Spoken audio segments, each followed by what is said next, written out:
TV, and we're back with a huge big match preview again on a morning because this seems to be our new thing now. But we have the full squad back together for the first time in a very, very long time.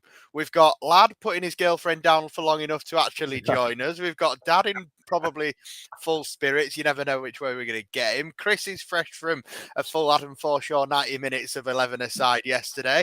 Everyone's happy. Yeah. So, yeah, it's good things. Good. If you're joining us for good vibes, you've come to the right place, haven't they, lads? Well, I don't know Hopefully. about that. We'll make it positive. How it goes. Chris, long time no see, mate. How's things? Yeah, good. Yeah, been a busy couple of weeks. So I've not been able to get on the show. I missed a lot of the football yesterday. I was playing football myself, so I think that was a good thing to just take our mind away from today. And woke up ready to go and feeling strangely optimistic for the game. Yeah, I'm very, very jealous. I wish I'd have missed all the football yesterday. Yeah. Jesus Christ, it's been a stressful 24 hours and I don't think it's going to stop. But Lad, Dad, welcome back as well. Together for the first time in a while. We've had one lad and one dad at different times, but on the same show together is a relief. What brings you together today? Stress? Yeah, stress. Yeah. Stress of Leeds United. So we can come half one with just cuddling like that, going, please let us shaking for 90 minutes. Shaking for 90 minutes. Yeah, it's yesterday was horrible. I think Arsenal should be deducted points for being so crap. Absolutely. Throwing in the towel like that is pathetic. Awful. Yeah, and Wolves never you knew they were never going to do us a favour. No. You just knew, didn't you? Because of all the the last two seasons and the games we've had. It was the way they were talked about on Sky Sports, because I was listening to it on a Soccer Saturday, and it was like, oh, Wolves are going to win this game. They're all over Everton. Then you just hear last minute corner, long throw, the 10th minute. Or something like that. The 10th minute of extra time. Yeah. It was awful. It was awful. I'll be honest, I did watch the full 90 of the Wolves game. Did you? To be honest, they should have scored at least 3 or 4. They could have put that game to bed. That's what they kept saying. Really could have put the game to bed, and they didn't. And then obviously, did you hear the interview with Ruben Neves after the game where he said the referee spoke to him and said that they were going to put on all of the added time like they did in the World Cup? And Neves just basically said, well, fair enough. You've been told to do that for the last 2 games for whatever reason, but why haven't you done that for the previous 36 games? What a load of bollocks. Yeah, that is totally. That is bullshit, man. Yeah. Wankers out there. Sorry for the language early morning, lads. It was that. It just never has seemed to have really gone. I can only remember one feeling good one weekend of results. I mean, obviously it's our fault we're in this position now where we have to rely on other people and what they do. That's totally on Leeds, so I can't bemoan it too much, but I can't remember a good weekend where results went for us. It's always something that seems to happen, isn't it? It's almost like it's meant to be. Yeah, it's nice to see we've got some people with us that are currently on the coach down to London. Yeah. Has everybody seen the pictures of the 2 different coaches, one full of nuns and one full of big Sams on the way down to London? Brilliant photo. There's rumours there's 2 buses full of big Sams. Yeah. Rumours there's 2 buses full. So, I mean, I was like scrambling around to see if I could get myself a Sam Allardyce mask for this final away game of the season. But yeah, that looks awesome. They're going to have a good day no matter what. Yeah, and we've got Mike with us as well. Nice to see you, Mike. Still beaming out the positivity, thinks we're going to do it and stay up. But do or die today. Plenty to get into. Obviously, Big Sam's press conference. We'll start. Obviously, it's been a while since we've all been on a show together, so I can't honestly remember who the last team we were talking about. But let's talk about Newcastle.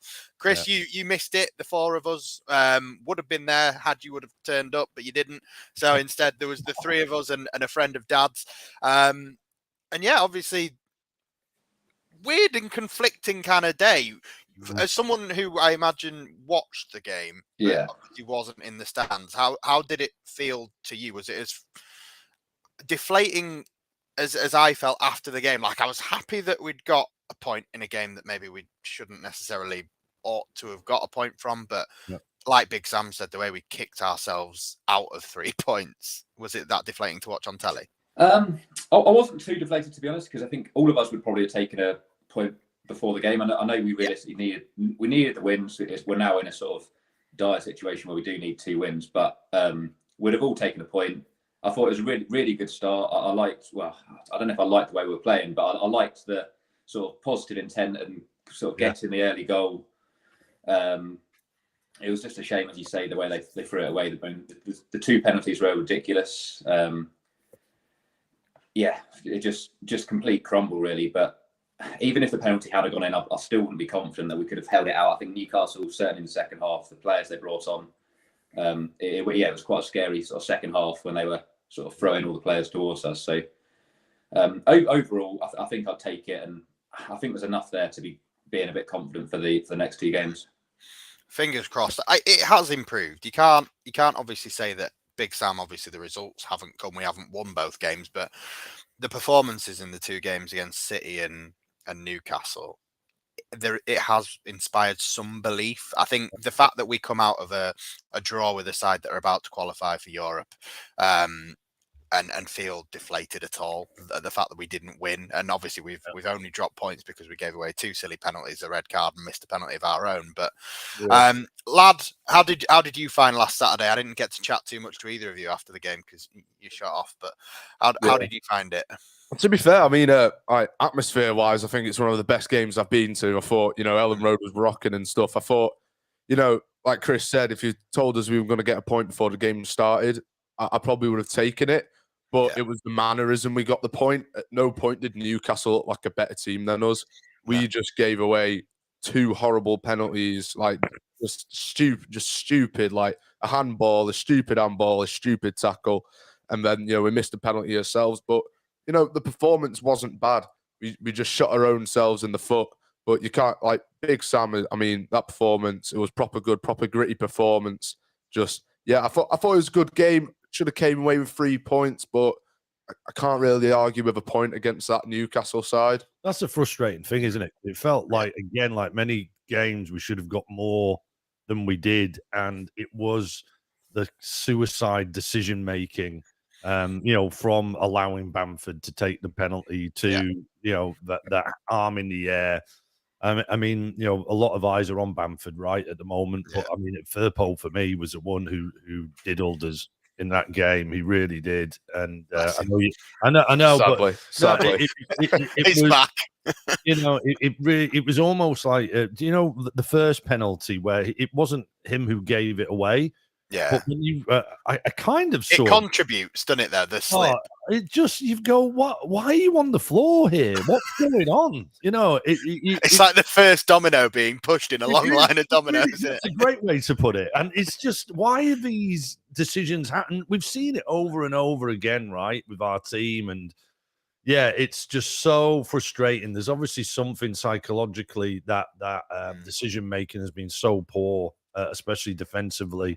And obviously now offensively we've seen issues, but I liked the directness of our ball last weekend. That was, I think, the bit I liked. And the balls weren't necessarily great passes, but there was an intent to, we'll absorb, but we're going to try and score past you.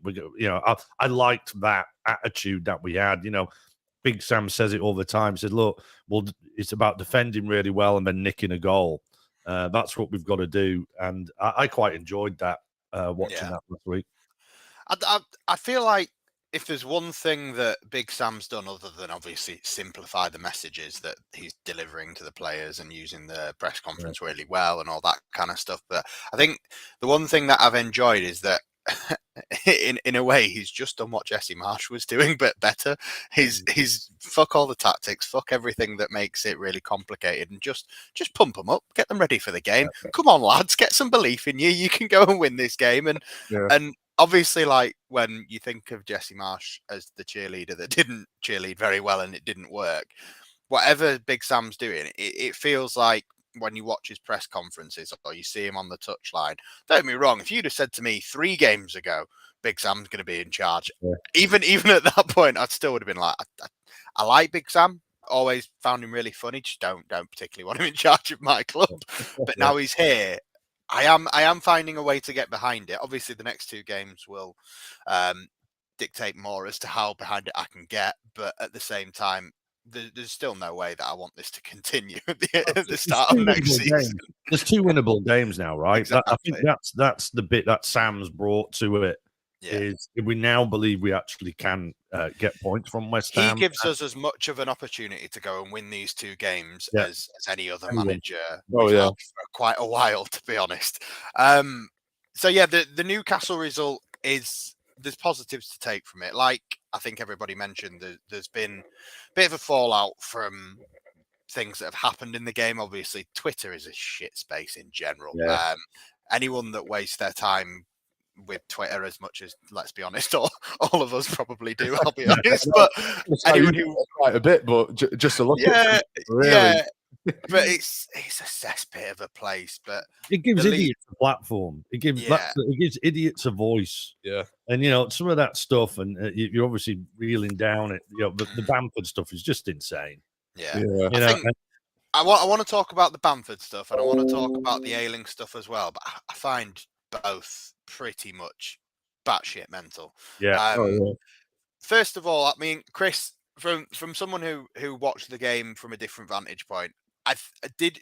People say on TV you can see that Rodrigo picks up the ball and then Bamford takes it off him. I didn't notice that in the stadium, but I think we all kind of felt, oh no, Bamford's going to go get this ball and he's going to take the penalty, and I don't think anyone really wanted him to.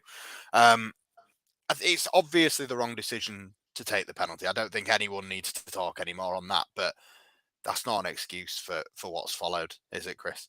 Yeah, I think no one in the stadium looked confident. Even Bamford didn't look confident. I don't know why he felt he needed to take the penalty, but probably you're right. It is probably because of everything that's happened, and he kind of wanted to show the fans that he is still there and he is still contributing. And the unfortunate thing is he didn't need to, because he was actually playing quite well. He had a good game. Yeah, that's such a good point.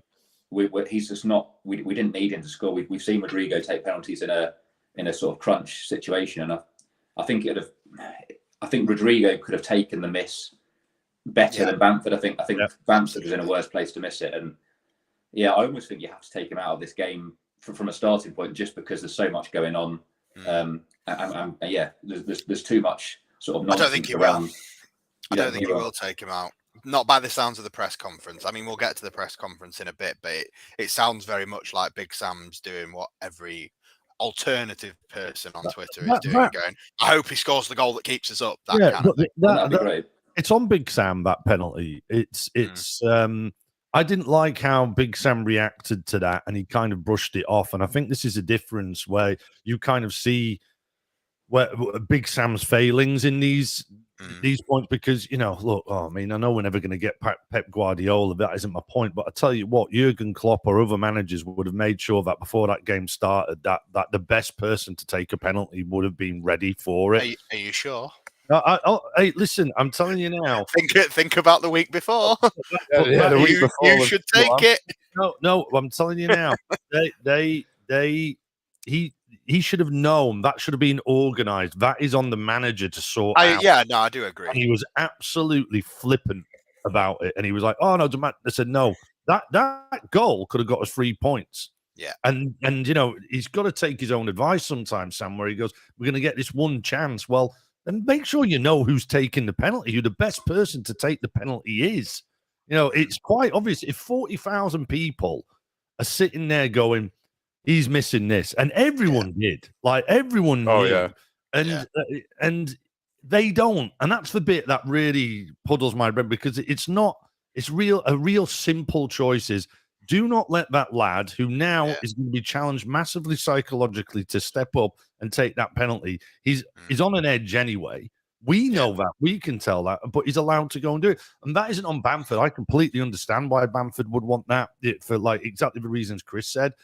But I still think there's a bit of the. I think Jack actually did a really good video after a couple of days after, where I saw the video get loaded up, and I was like, oh shit, do I want to see what he said, just in case he'd said something really bad. But in fairness to him, I thought he handled the whole thing quite well, and it was basically just saying the side before self thing. I understand the point of view where you wanted to score the pen and turn it around for yourself, but it wasn't about you. He doesn't deserve all the hate and everything that's come afterwards, which is absolutely ridiculous. And to bring people's families and pets and everything into it. It's just mental. So hopefully the fans, both online and in the stadiums, can do exactly what we did at Ellen Road last week and get behind him regardless of him missing penalties. Yeah. But I don't necessarily think it's all on a manager. I don't think it's all on Bamford. I think a little bit of it is on Rodrigo as well to stand his ground and say, no, I'm the top scorer, I take this. But I think everybody, it's a collective failing to allow that to happen. Lad, I think you would have probably felt more confident taking that penalty yourself than letting Bamford take it. Yeah, probably. I was not up for Bamford taking the penalty whatsoever. It was just, the week that he had, just he shouldn't have done it. It was like we said, side before self, and he's put himself before that. He only wanted to take that penalty because he wanted to score. He wanted to prove everyone wrong.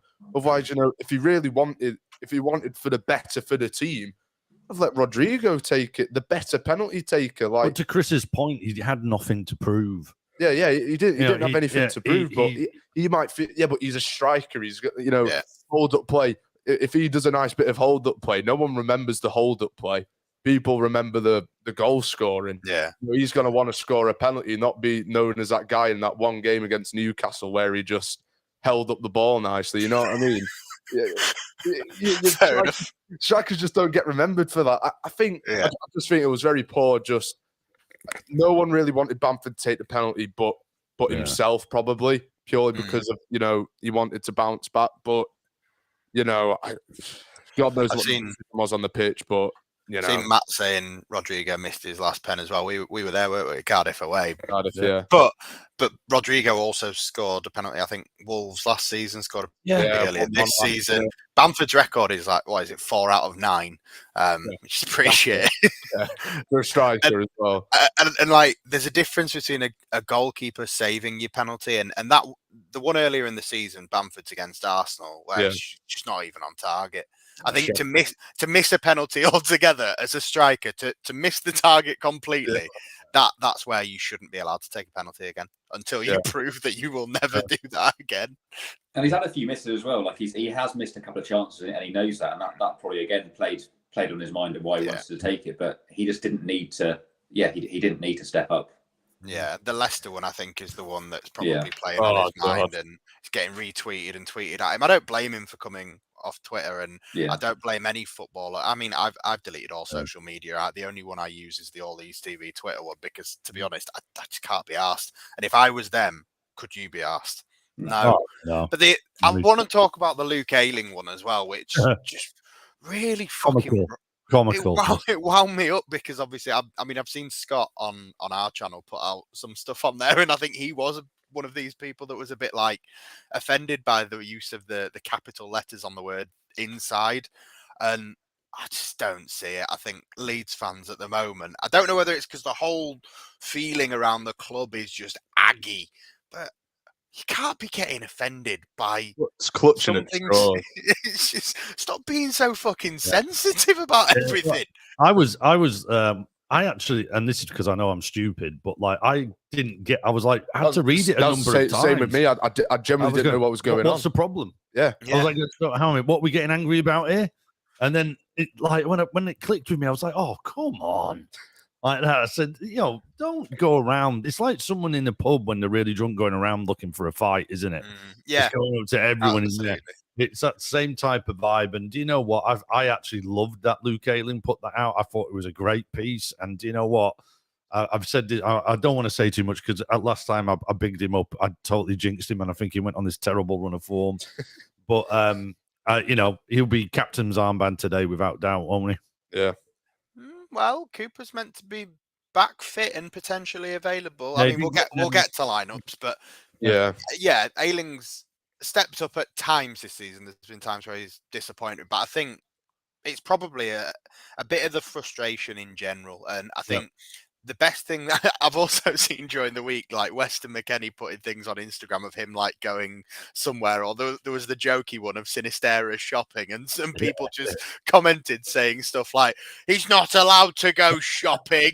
And obviously Sinisterra's out for the season anyway. Love it. But Chris, it is mental. Do you think it is just a case of the whole season just needs to die now? Just get this shit over with and leave these poor people be, whether we're a Premier League team or Championship team. Let them live, man. Yeah, I think we probably all had enough this season. The players they've gone through so many managers and different formations, different styles.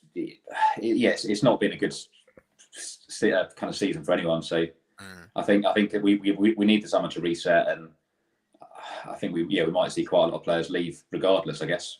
Yeah. It'll be interesting to see like what shows we're doing over the summer of announcing new players or announcing new ownership. Who knows? It's going to be a really interesting summer, but it just feels so fucking far away. I've been dreading it getting to this stage, and now it's here. I just want it to be over. Obviously, we'll talk about yesterday and Forest.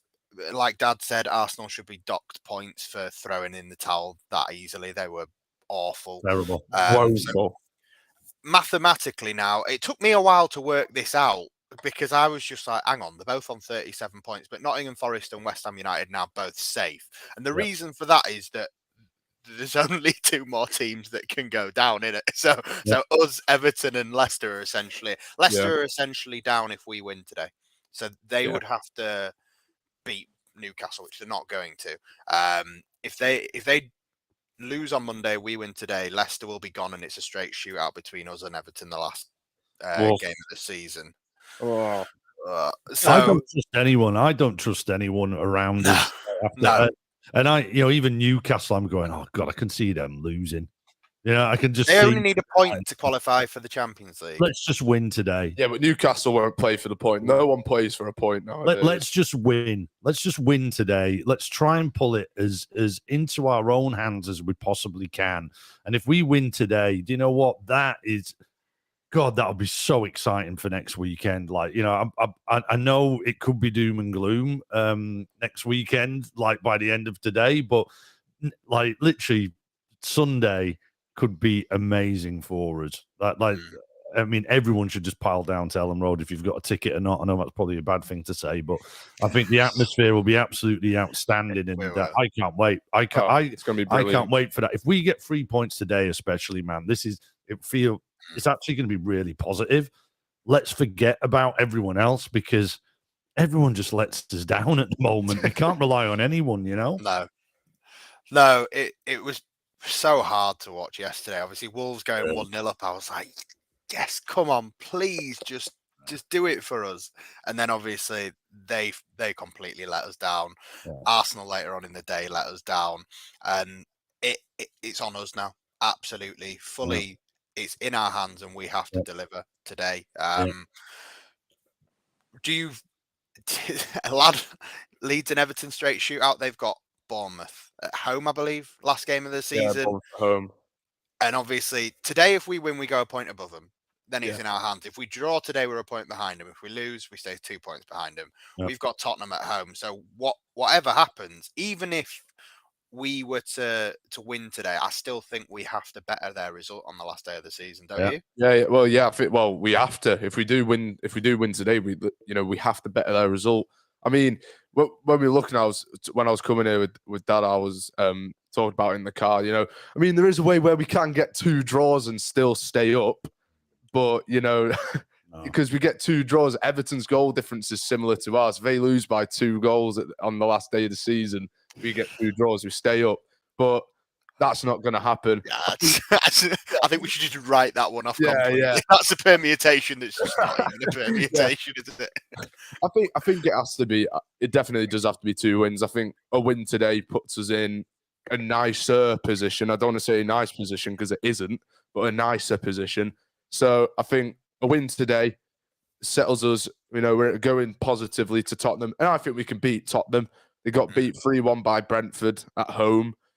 Their defensive record, they've conceded like 60+ goals this season. Yeah, it's basically like our kind of form, Tottenham's defence. It's great. It actually is. And then, when you think about last time we played Ryan Mason at Ellen Road, we ended up beating them like 3-1? 3-1 or something. I think we definitely can get a result from Tottenham last day of the season. I think our 2 games, our running isn't actually as bad as we think it is. On paper, it is.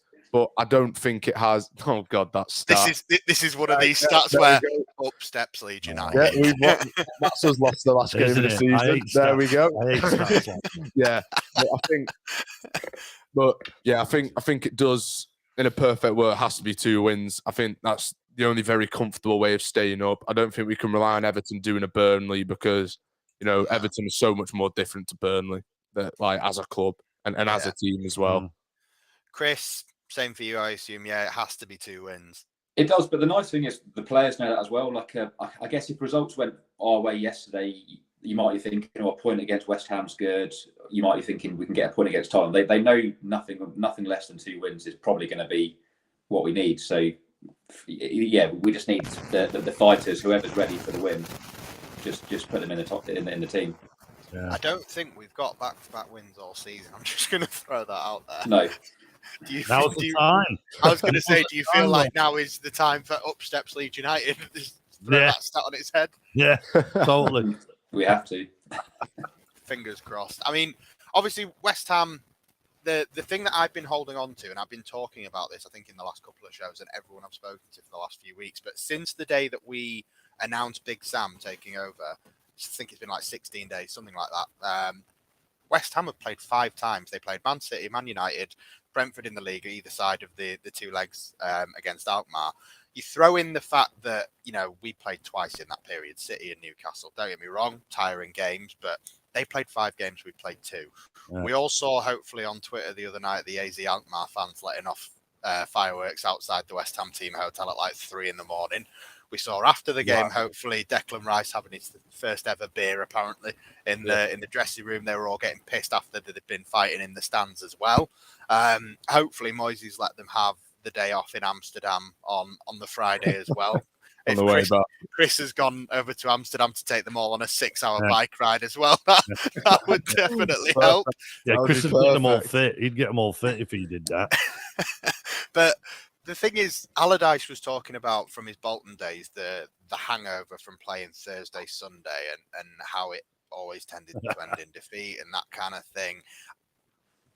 They had I know it's only half an hour, but they had a little bit more rest between the first leg against Alkmaar and the game against Brentford. Obviously, the first leg was at home. They weren't travelling back from Amsterdam. We're kicking off half an hour earlier today than they kicked off last week against Brentford, and they haven't just spent the night on the piss like they have this week. So last week they were shite. They made, I think, 8 or 9 changes. They put a completely different side out, but yesterday saw them mathematically safe. They've got a final to prepare for now. How much of that do you take into today's game, Chris? Do you feel encouraged by the fact that all of that is in our favour, or do you just kind of look at that and go, Leeds to mess that up? Yeah, I mean, it can work. It can work both ways. I think they've definitely got to.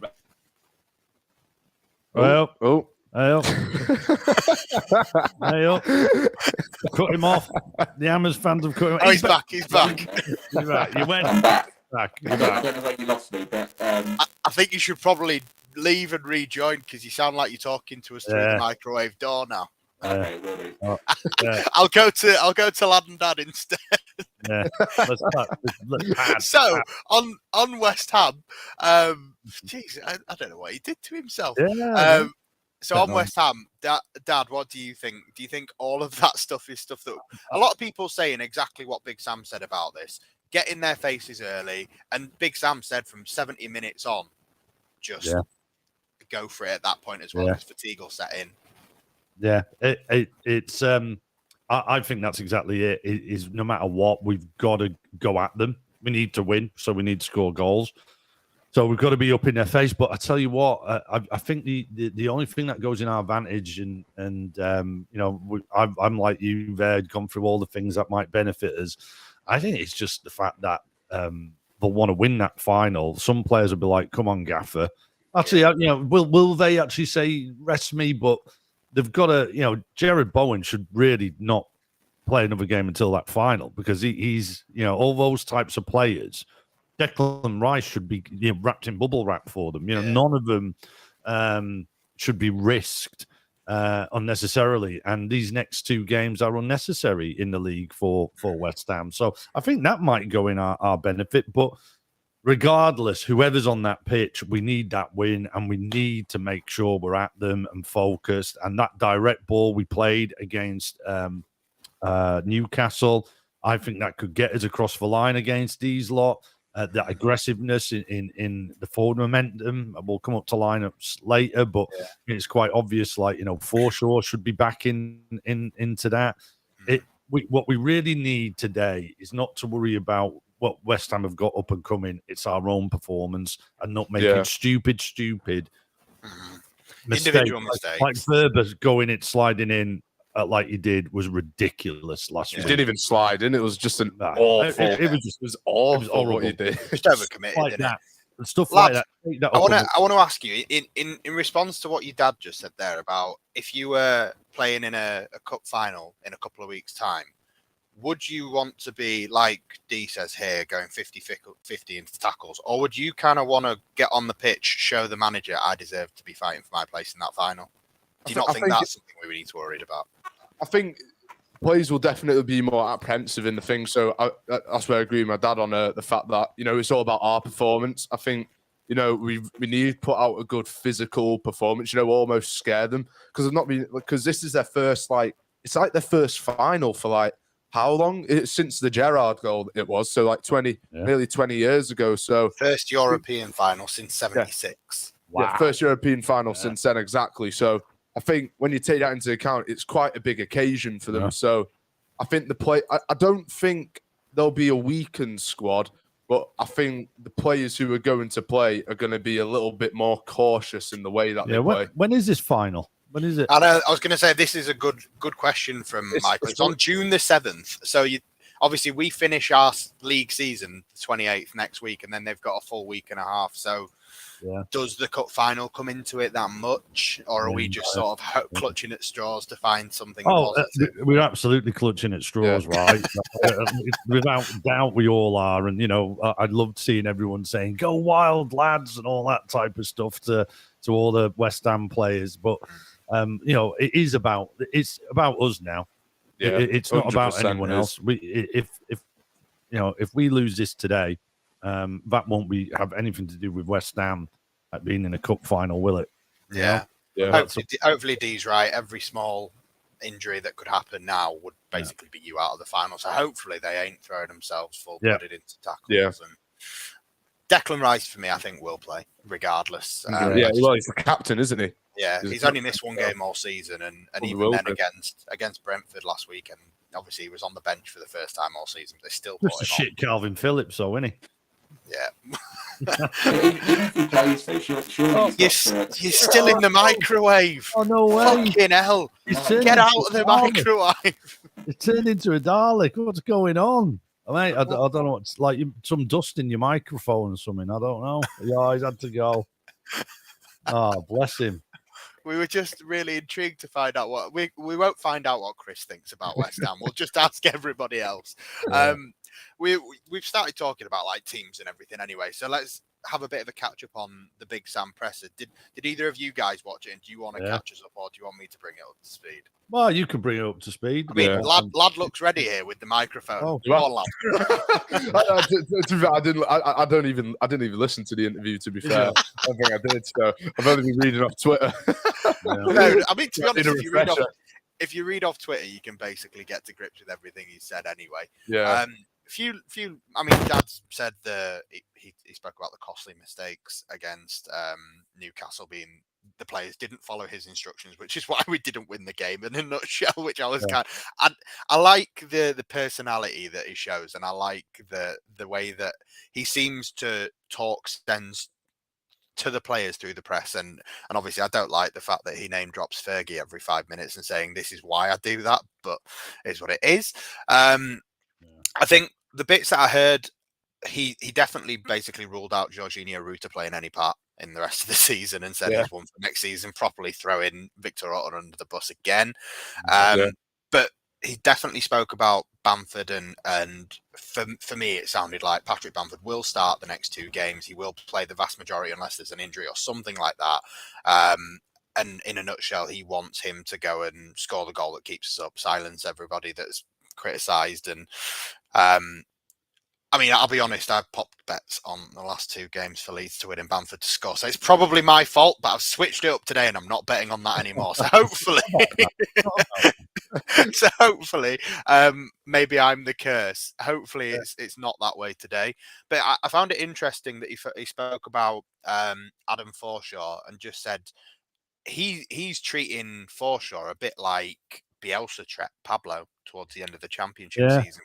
Whatever minutes we can get this guy on the pitch, we need to get this guy on the pitch. Yeah. That midfield is going to be really interesting. So the only injury updates, it was the ones that we all know are already out. Sinisterra's out for the season, Dallas out for the season, Adams out for the season.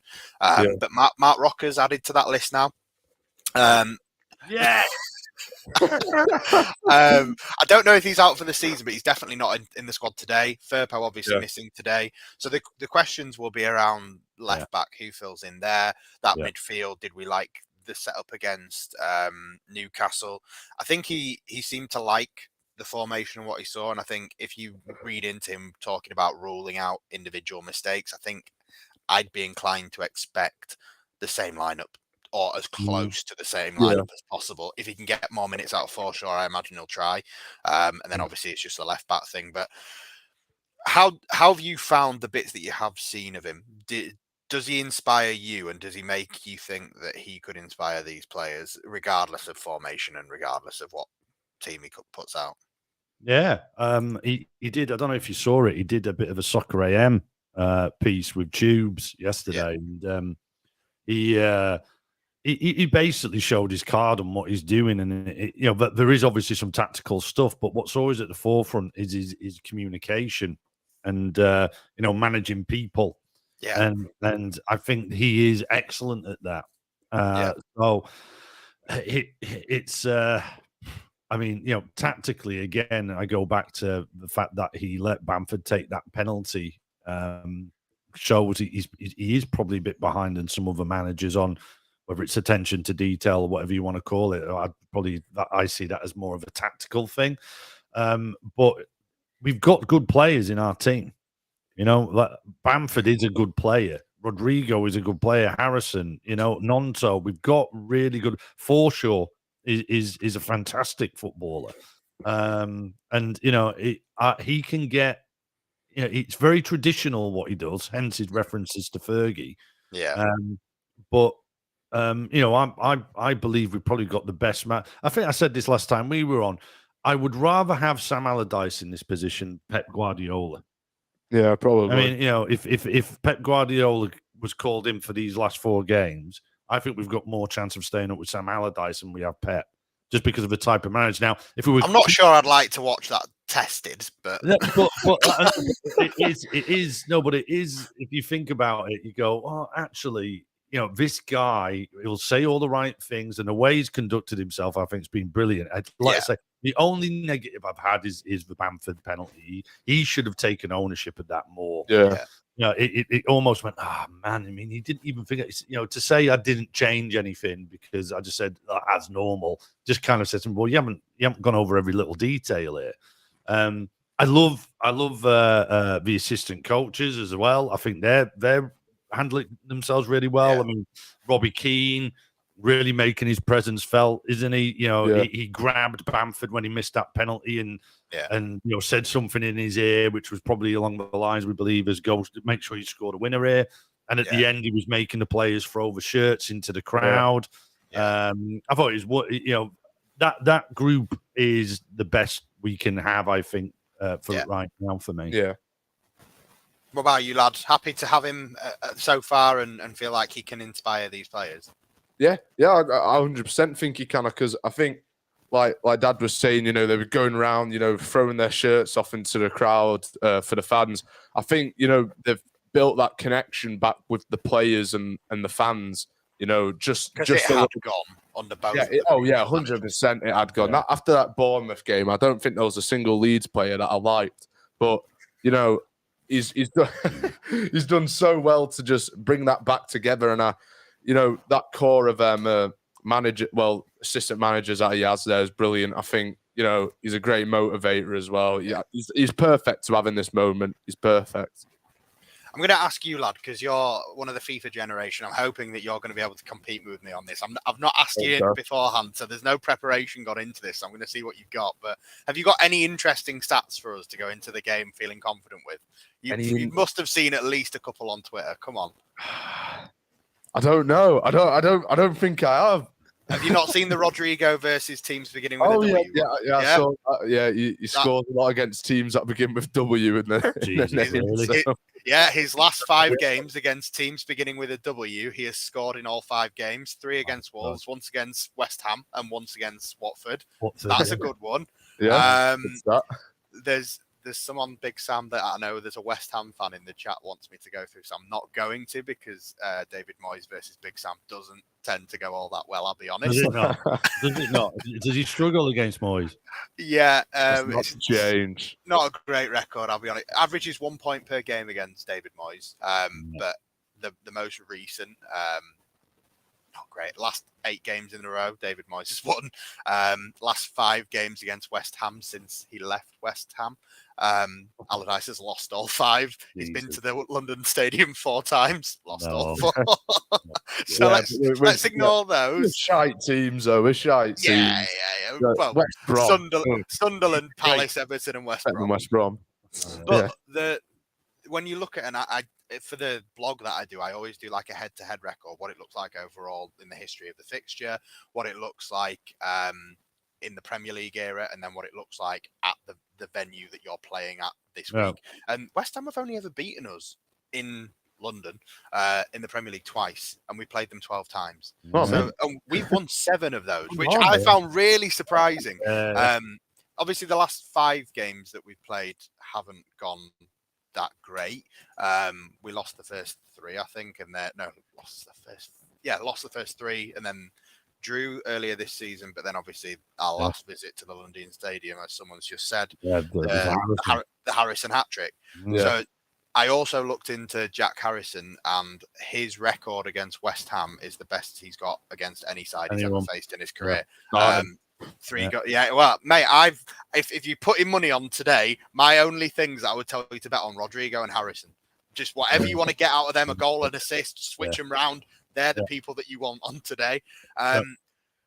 Those are the kind of things that I'm hoping will provide some sort of cheer. I know there was some misery in there as well, but we're going to move on to lineup predictions, and I think the main focus is obviously going to be who goes in at left back for Firpo, what's going to happen with the striker situation. I know people will say drop Bamford, put Rodrigo in, but do you start both? So if you haven't already drawn them up, get them ready in your minds quickly. And guys, if you're in the chat and you want to play along, we want to know who you would have in our team today.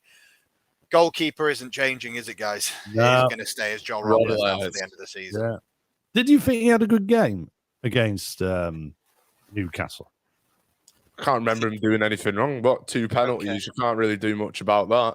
He almost got sent off, didn't he? Yeah. There was one moment where he kind of came out to about 30 yards and wanted to play sweeper keeper, but Rasmus got there first. Then he just kind of stood and watched Rasmus run away with the ball instead of getting back in his net.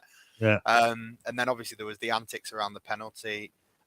I'm not sure how I feel about him telling the cop to calm down, when obviously I think the joke was made earlier in the week, you're the dickhead swinging on the crossbar. You can't tell us to calm down. Yeah, exactly. Exactly. Do you know what? Rasmus as well was an interesting one, wasn't he, at centre-back? Asking to go up then into scoring. But it's almost kind of like he suits centre back a bit better, because like there under Sam. Well, it's just like his whole play. It's better because one, he has to stay back, so we don't have to worry about him balls in something up further up. But like he just can't get in behind him. He can't exactly. So he's like the last man, and that act of just booting the ball forward actually works when you're at centre back. Yeah. And so I don't know. I mean, without jumping ahead too far, but Joel in goal and Rasmus, I think, are definitely like remains from that. I think we can pretty much already confirm, like, goalkeeper will be Robles, and that right side of defence, Ayling and Christensen will continue right back and right centre back, were they? Well, I've got Ayling right back, Rasmus, Verba strike. Is that back? Right, okay. So you wouldn't be tempted. First of all, Cooper is apparently fit and available for selection. You wouldn't be interested in throwing Cooper back into that back four anyway. No. I think I just feel we need really fit players for this one, and Strike for me would get ahead because he's just had more minutes. Yeah, and he's no worse. He's no worse. He's no. I did wonder would Verba maybe go out on the left and Strike come into the centre with Rasmus. To be quite honest with you. Yeah. Go on, guys. In the comments, let us know who your left back is. Lad, give me your back four. Exactly the same. Ayling, Rasmus, Werber, and Strike. I don't see why it should be any different. The back four, bar Ferp obviously getting sent off was really solid against Newcastle. It was just 2 penalties. Newcastle never really looked that good. Yeah. So I don't see why it should change. Obviously, bar Firpo, because it has to change. But yeah, I think that's probably the best back line we can put out. I think left back's such an interesting one because obviously everyone that can play there are the 3 players. I mean, one of them's suspended now anyway, but all 3 of them are the ones that have given away a penalty in the last 2 games. So it's just like, it doesn't matter who you put there.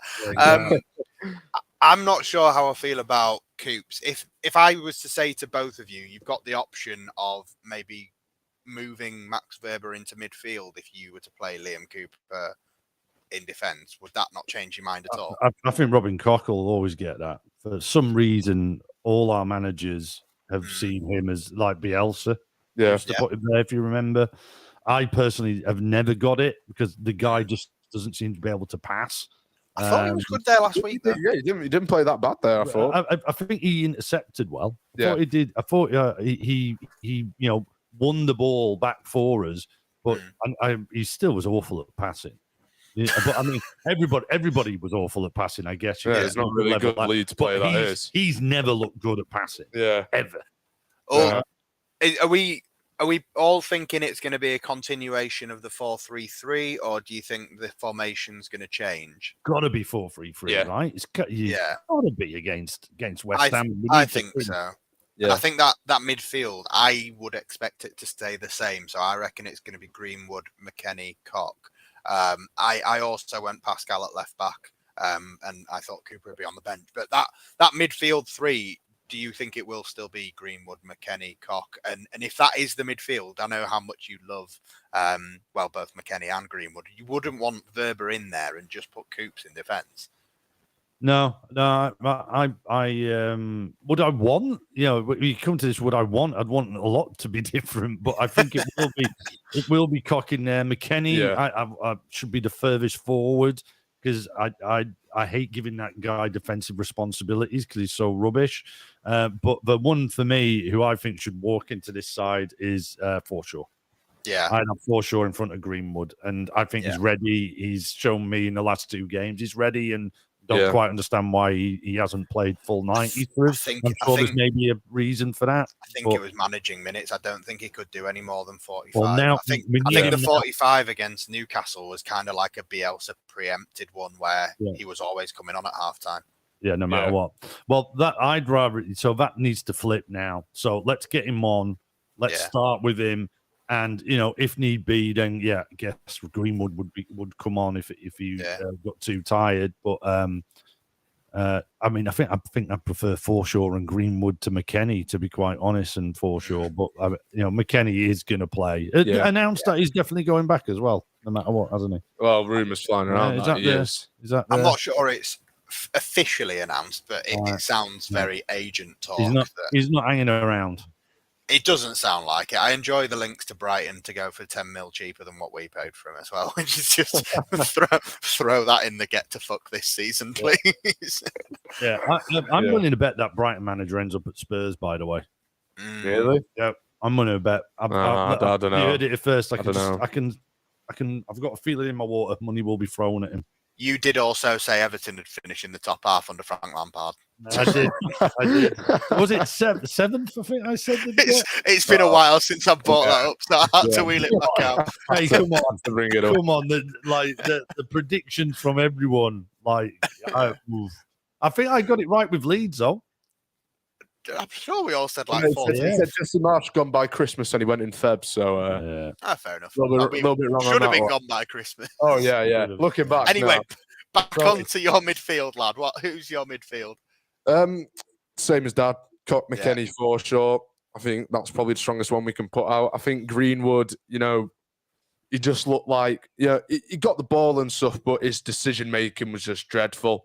I remember some moments he was like driving forwards with the ball. He could have played a through ball into Harrison. He just didn't.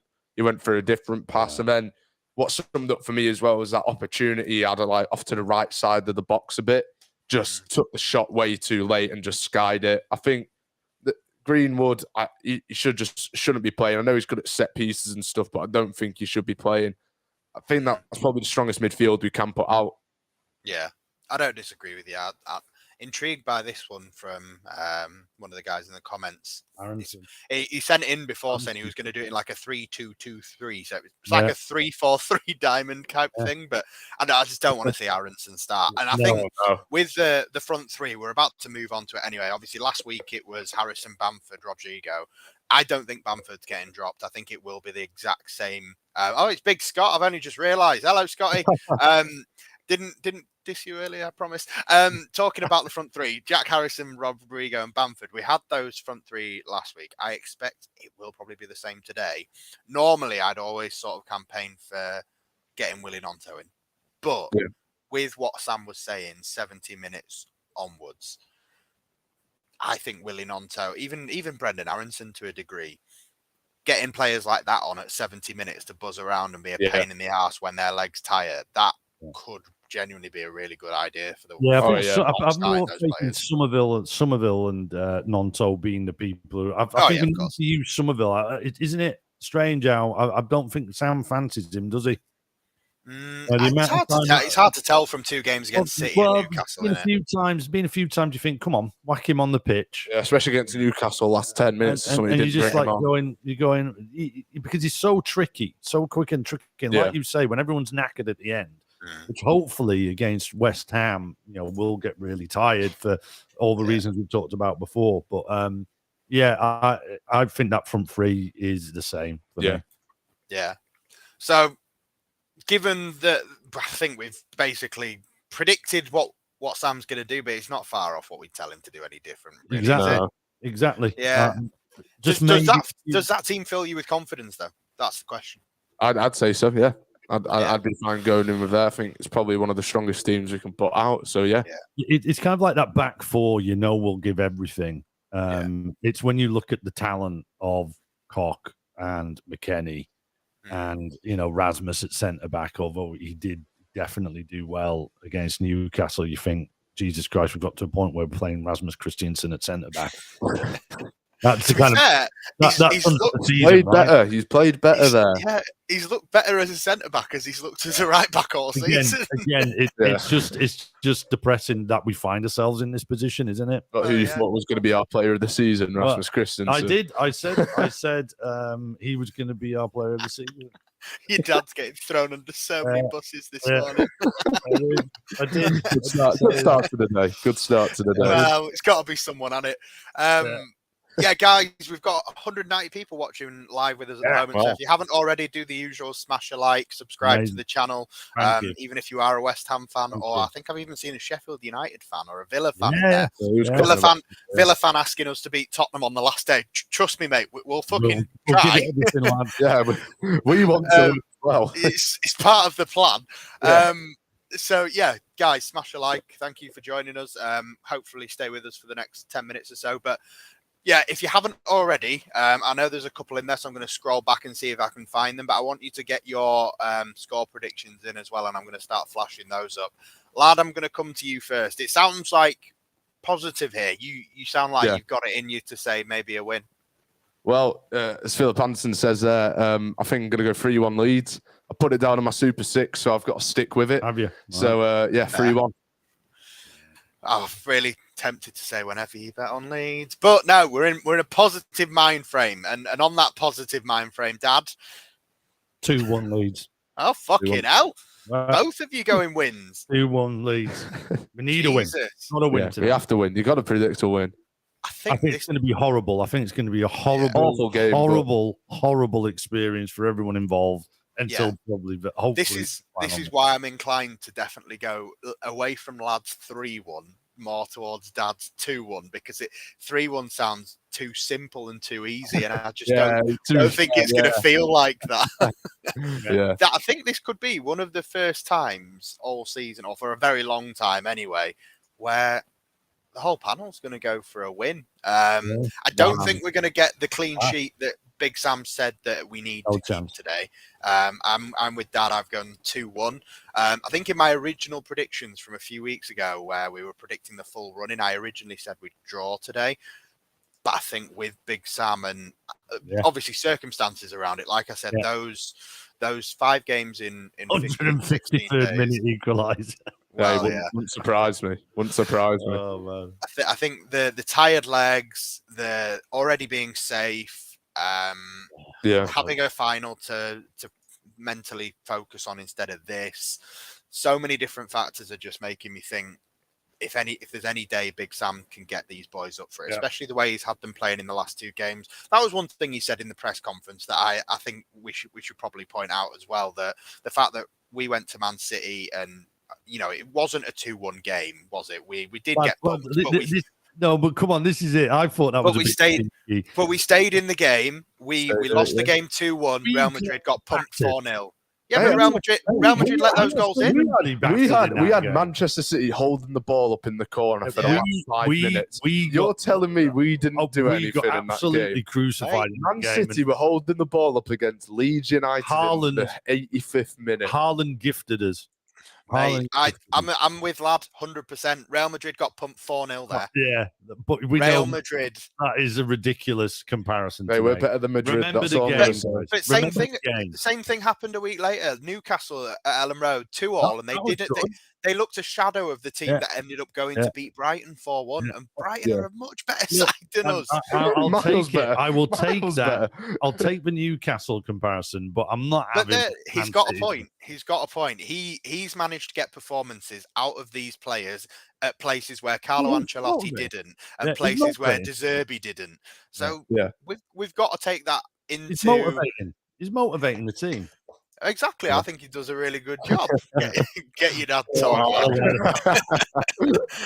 I think we all wouldn't be sat here predicting a win away in London if we didn't have a bit of faith in him and what he's doing. So last 2 games, and my last question for both of you, based on obviously, we're going for a win today. That would take us a point up or above Everton.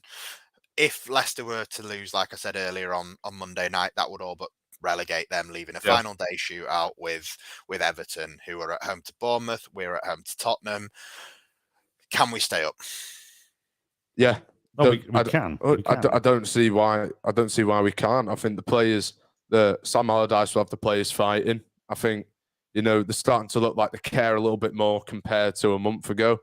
Why not? I don't see why not. We got 2 very winnable games here, in West Ham away and Tottenham at home. Last game of the season at home against Tottenham. It's kind of the game you want to be the decider. You want it to be a home game, so you get the crowd fired up. It's better than an away. So I don't see why not. Why not? We win today, we stay up, and next Sunday will be absolutely amazing. Yeah. I think today is incredibly important. Today's huge. We have to go to London and win. I know Big Sam said before the Newcastle game, we cannot lose. We must not lose. But I like that he didn't say the same thing again this week. And obviously things have changed since his press conference. But I think yesterday's results mean we cannot draw either. We have to win today. Yeah, it's got to be a win. It's a massive opportunity. We can't be missing penalties. We can't be getting sent off. We can't be getting penalties given against us. We have to go. Ideally, try and keep a clean sheet, but we have to score. We have to try and go and win the game. Anything but a win, right? Anything but a win, we lose. I think so. Yeah, I think a draw today would give us too much to do on the last day. And I think that would probably. It just requires too big of a result, a win. But like I said, there's still that way of, we could stay up with 2 draws. That's all I'm going to say. I did put out on at Lad to Leeds on the Twitter. I asked, after that goal equaliser at useless Wolves. What do you think? Yeah. Doomed and down or staying up? I can tell you that 69% think we're doomed and down. Yeah.